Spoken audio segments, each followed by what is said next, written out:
Defined as patients who present the features of diffuse fibrosing lung disease of greater than 10% extent on high resolution computed tomography, and whose lung function and respiratory symptoms or chest imaging have worsened despite treatment with unapproved medication used in clinical practice to treat ILD.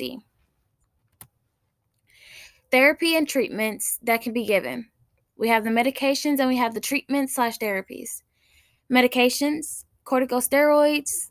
This can be administered in groups of illness with reasonably good results, but benefits one patient in a condition. Immunosuppressive agents, chemotherapy drugs, anti inflammatory drugs. Then we have the treatments and therapies. We have oxygen therapy protocol, mechanical ventilation protocol, and plasmapheresis. Imaging. A high resolution CT scan can be particularly helpful in determining the extent of lung damage caused by interstitial lung disease. It can show details of fibrosis, which can be helpful in narrowing down the diagnosis and in guiding treatment decisions. Here we have the cross-sectionals and diagrams of IOD process. I'll give you a minute to take a look at this.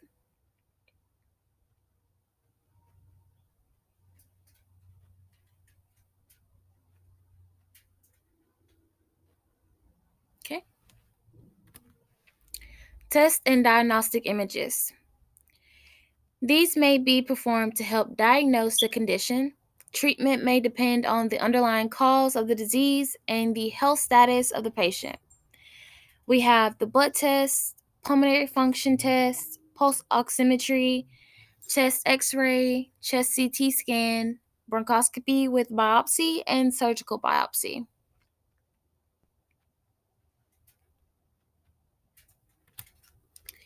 New inventions slash innovations.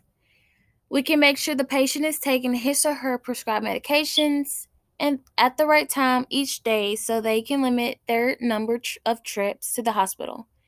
We could also explain to the patient about how to properly take each medication and therapy treatment so they can know exactly how to take it. We can also let the patient know what happens if they don't take the medication or treatments and how much it would cost if they continue to neglect their prescriptions. Interpretation of tests performed for treatment slash diagnosis. I think we should continue giving the patient medications such as corticosteroids and immunosuppressants. That way we can have a good results from IOD, and also it will benefit the patients and the conditioning remarkably well. We could also administer some oxygen therapy or even mechanical ventilation if the condition gets worse. And here are my lovely references where I gathered all my information from. And that will be the end of my presentation about interstitial lung disease.